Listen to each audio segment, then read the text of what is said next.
Neverending Chain by Dragon Translator. Chapter 103. Get over yourself.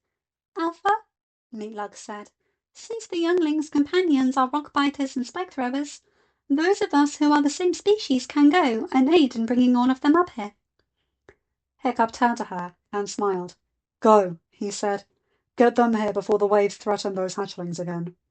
Son, Toothless said, looking at the dragon Hiccup still did not recognize. You and your siblings go with Meatlug.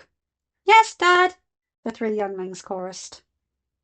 They rose into the air, along with Meatlug, Windwalker, Pinpoint, two other Gronkles, and one other Nadder. Please, Meatlug said, lead the way. The group dove over the side of the cliff. Hiccup heard various footsteps and turned, finding the Gronkle, Nadder, and Nightmare elders from each of the three flocks that he let stay on Burke, standing behind Toothless. Is everything well, our honoured Alpha? The Gronkle asked. We heard the roars, even while out getting food for our flocks. The others told us of an issue when we had returned. Everything is well, thank you, Hiccup said. We found a member of Toothless's flock, and she was surprised by me. The Nightmare tilted his head. Understandable that she would be. But I get the feeling there is more to all of this. We shall return to our flocks, honoured Alpha. But if you need aid, do not hesitate to call. Hiccup tipped his head. Thank you. Our respective Alphas will be here, the Nadder said. Her gaze shifted to Toothless's sister and back again. I am sure they will all wish to meet you, honoured Alpha. Thank you for allowing us to find rest in your territory. I would be honoured to meet them as well, Hiccup said. The three elders moved back to their flocks. Hiccup saw and heard them all speak to the other dragons in the old tongue. Given all looked his way and then looked at Toothless's sister, he suspected they were explaining what was going on. He turned his head, catching sight of Astrid and Gita guarding the cave's entrance. He tipped his head. Astrid holstered her axe and moved through the remaining nest dragons. That they made room for her did not go unnoticed by Toothless's sister either. She still hissed and growled, More humans! You breed like vermin! Hiccup saw Astrid's eyes narrow. He did not even attempt to stop what he knew was coming.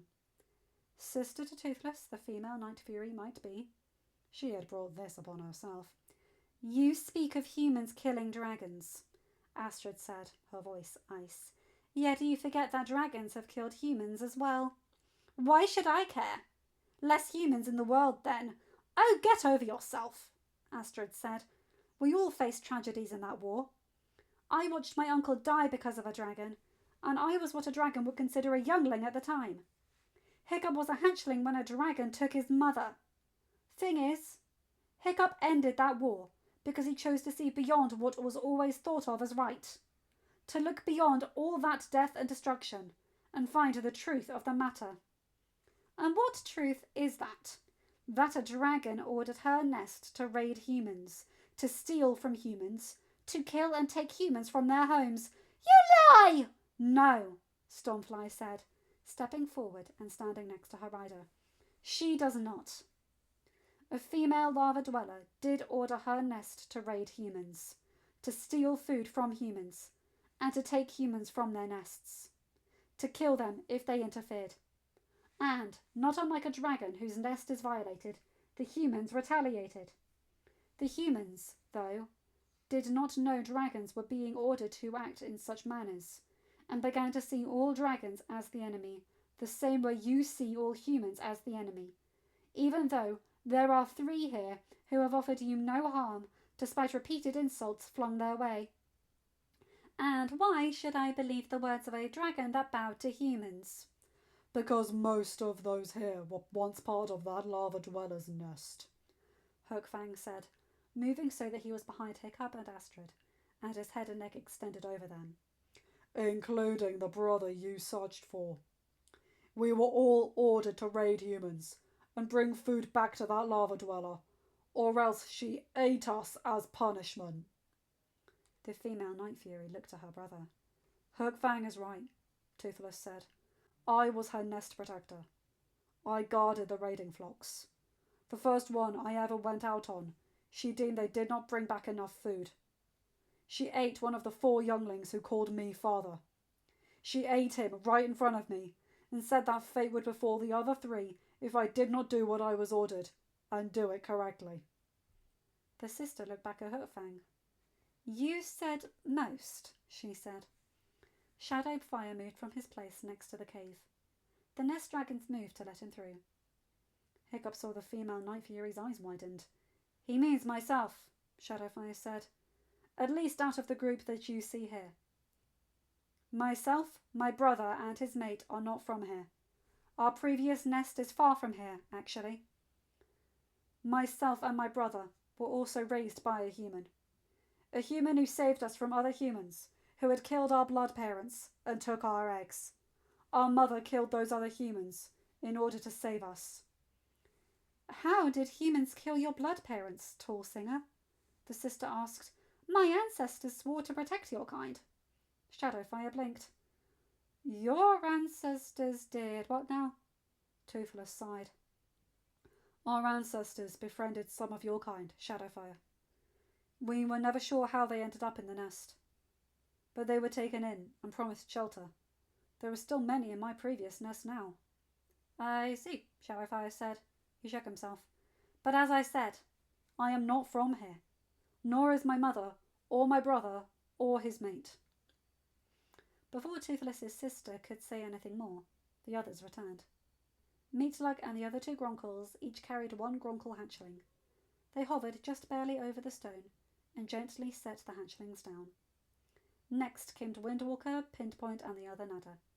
They also placed a single hatchling each carried down next to the Gronkle hatchlings.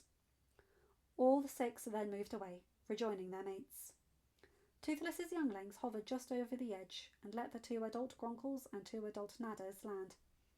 The hatchlings scurried to their parents, staring around everyone with curious and slightly fearful eyes. The parents also stared, but without curiosity in their eyes. They were wary. We were told the alpha of the dragons that carried our hatchlings up here wished for us to come. One of the Gronkles, the brown one, said, his voice male.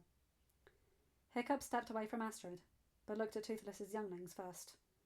Please land, he said. There is no need to hover. The younglings did so, moving immediately to Toothless's side. Hiccup smiled at them, and then turned back to the Gronkles and the Nadders. I am the alpha that wished for you all to come here.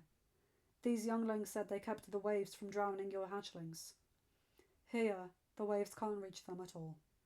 You are all welcome to roost here, among my nest. Before the adults could respond, an entirely new and rather big dragon rose out of the water. It growled something in the old tongue that sounded questioning, and then it noticed Hiccup and snarled.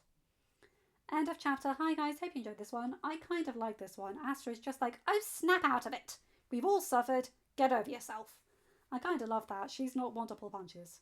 Hiccup's the diplomat out of the 2 of them, but Astrid's the one to smack some sense into people. Kind of love that. Queen energy.